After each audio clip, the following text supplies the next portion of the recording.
ராமரிடம் விபீஷணன் அழைத்து வரப்பட்டான். ராமரை வணங்கிய விபீஷணன் ராமரிடம், உங்களிடம் நான் சரணடைகிறேன். தர்மத்தின் வழி நடக்கும் உங்கள் நட்பை நாடி வந்திருக்கிறேன். என்னுடைய நட்பை நீங்கள் ஏற்றுக்கொள்ளுங்கள். என்னிடம் தங்களுக்கு ஏதேனும் தேவைப்பட்டால் தயங்காமல் சொல்லுங்கள். உங்களுக்கு தேவையானதை என்னால் முடிந்தவரை செய்து முடிப்பேன் என்று ராமரை வணங்கி நின்றான் விபீஷணன். ராவணனை அழிக்காமல் இந்த இடத்தை விட்டு நான் செல்ல மாட்டேன் என்று சபதம் செய்த ராமர் விபீஷணனிடம், என்னுடைய நட்பை உனக்கு தருகிறேன். இந்த நேரம் முதல் நீ என்னுடைய நண்பன். இன்று முதல் நீதான் இலங்கையின் அரசன் என்று விபீஷணனுக்கு அங்கேயே பட்டாபிஷேகம் செய்து வைத்தார் ராமர். பிறகு அனைவரும் கடலை எப்படி தாண்டி இலங்கைக்கு செல்வது என ஆலோசனை செய்தார்கள். முதலில் கடல் ராஜனை வேண்டிக் கொண்டு அவரது உதவியை பெற்றுக்கொள்ள வேண்டும் என்று முடிவு செய்தார்கள் அனைவரும். பின்னர் ராமர் கடற்கரையில் தர்ப்பை புல்லை பரப்பினார். முறைப்படி அமர்ந்து கடல் ராஜனுக்கான விரதத்தை துவங்கினார் ராமர். ராமர் விரதமிருக்க ஆரம்பித்து 3 நாட்கள் ஆனது. ஆனால் கடல் அரசன் உதவி செய்வதற்கான எந்த அறிகுறியும் தெரியவில்லை. உடனே ராமர் விரதத்திலிருந்து எழுந்து லட்சுமணனை அழைத்தார். ராமர் லட்சுமணனிடம், தர்மப்படி கடல் அரசனின் உதவியை கேட்கலாம் என்று தீர்மானித்திருந்தோம். ஆனால் இப்போது அதற்கான காலம் கடந்துவிட்டது. இதற்கு மேல் நாம் பொறுமையுடன் இருக்க முடியாது. நமது சக்தியினால் நமக்கு வேண்டியதை செய்து கொள்ளலாம். எனது வில்லையும் அம்பையும் எடுத்து வா என்றார். லட்சுமணன் ராமரின் வில்லையும் அம்பையும் எடுத்து வந்து அவரிடம் கொடுத்தான். ராமர் தனது வில்லில் அம்பை பூட்டி, இந்த கடலை சிறிது நேரத்தில் வற்ற செய்கிறேன் என்று சொல்லி அம்பை கடலில் எய்தார். கடலை புரட்டி எடுத்த ராமர் எய்த அம்பு ஆழ்கடலுக்கு சென்று கடலின் இயற்கை தன்மையை மாற்றியது.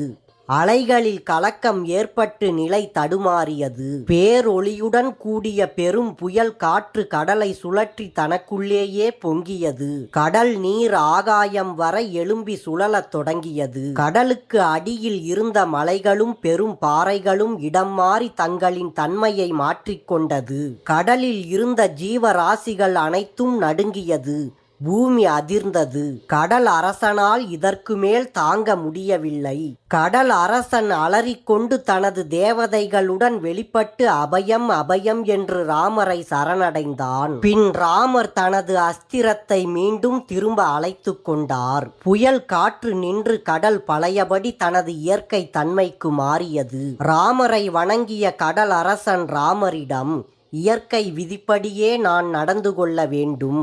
இயற்கையாகவே நான் அளவிட முடியாத ஆழமும் அனைவராலும் தாண்ட முடியாதவனாகவும் இருக்கிறேன். நீரின் வேகத்தையும் அதில் வசிக்கும் ஜீவராசிகளுக்கான இடத்தையும் அளித்து அவர்கள் வாழ்வதற்கு தேவையான அனைத்தையும் செய்து இயற்கைக்கு உட்பட்டு நான் நடந்து கொள்ள வேண்டும்.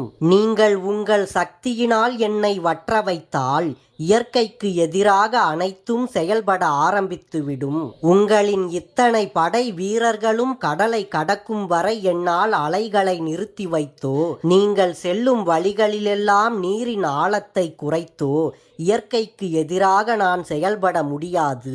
அதனால் எனது இயற்கை தன்மை மாறாமல் தாங்கள் உங்கள் வானர படையுடன் இந்த கடலை தாண்டி செல்ல ஓர் வழியை உங்களிடம் சொல்கிறேன். அதன்படி நீங்கள் செயல்பட்டு உங்களின் படைகளுடன் இந்த கடலை தாண்டி செல்லலாம். வானரங்களை வைத்து இலங்கை வரைக்கும் கற்பாறைகளையும் மரங்களையும் வைத்து ஒரு பாலம் கட்டுங்கள். அந்த பாலத்தை அலைகள் தாக்கி அழிக்காமலும் அந்த பாலம் நீரில் மிதக்கும்படியும் நான் பார்த்து கொள்கிறேன். இந்த வானர படைகள் கடலை தாண்டி செல்லும் வரை பெரிய மீன்கள் முதலைகள் உங்கள் யாரையும் தாக்காமல் நான் பார்த்து கொள்கிறேன். எனது தர்மத்தை மீறாமல் நான் இந்த உதவியை மட்டும் உங்களுக்கு செய்கிறேன். உங்களின் வானர படைகளில் நலன் என்பவன் இருக்கிறான். அவன் தேவலோக சிற்பி விஸ்வகர்மாவின் மகனாவான். அவனிடம் பாலம் கட்டும் பணிகளை ஒப்படையுங்கள். அவன் இந்த பாலத்தை திறமையுடன் கட்டி முடிப்பான் என்று சொல்லி கடல் அரசன் ராமரை வணங்கி விடைபெற்று சென்றான். ராமர் உடனடியாக நலனை வரவழைத்து அவனிடம் பாலம் கட்டும் பணியை ஒப்படைத்தார். வானர வீரர்கள் காடுகளில் சென்று ஆயிரக்கணக்கான மரங்களை வேரோடு பீய்த்து எடுத்து வந்தார்கள். அந்த மரங்களை நலன் சொல்லியபடி அவர்கள் கடலுக்குள் போட்டார்கள். அந்த மரங்கள் கடலில் மிதந்தது.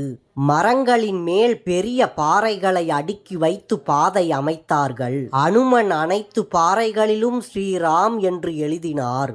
பாலம் கட்டும் வேளையினால் எழுந்த பெரிய சத்தம் கடலின் ஓசையை விட பெரியதாக இருந்தது.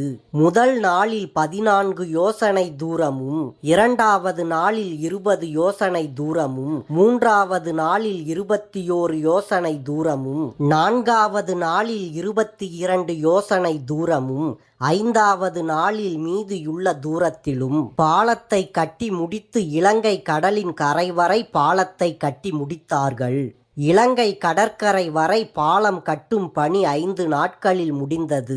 இலங்கையில் உள்ள கடற்கரையில் ராவணனின் ராட்சச வீரர்கள் யாரும் பாலத்தை தகர்த்து சண்டைக்கு வராதபடி விபீஷணன் தன்னுடன் உள்ள வீரர்களுடன் ஆயுதத்துடன் அனைவருக்கும் பாதுகாப்பாக நின்றான். தேவர்கள், கந்தர்வர்கள், முனிவர்கள் அனைவரும் கடலில் கட்டப்பட்ட பாலத்தை கண்டு வியந்தார்கள்.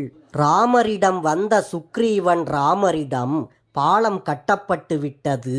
இங்கிருந்து நீங்கள் இலங்கையில் இருக்கும் அக்கரை வரை நடந்து சென்றால் நீண்ட நாட்கள் ஆகும். ஆகவே நீங்கள் அனுமன் மீது அமர்ந்து கொள்ளுங்கள், லட்சுமணன் அங்கதன் மீது அமர்ந்து கொள்ளட்டும். விரைவாக நாம் இலங்கை சென்று விடலாம் என்று ராமரிடம் சுக்ரீவன் கூறினான். ராமரும் லட்சுமணனும் முன்னே சென்றார்கள்.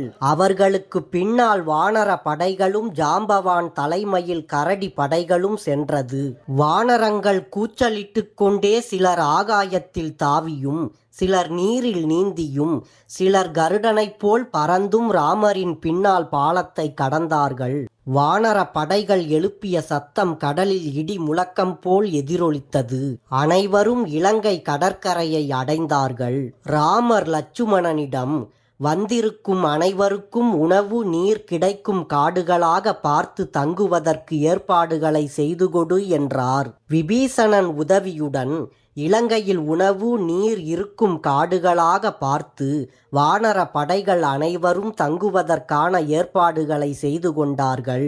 அப்போது ராமரிடம் வந்த தேவர்களும் முனிவர்களும், உங்கள் எதிரியான ராட்சசர்களை வென்று இந்த மண்ணுலகத்தில் பல்லாண்டு வாழ்ந்து தர்மத்தை காப்பாற்ற வேண்டும் என்று அவரை வாழ்த்தி வணங்கி சென்றார்கள்.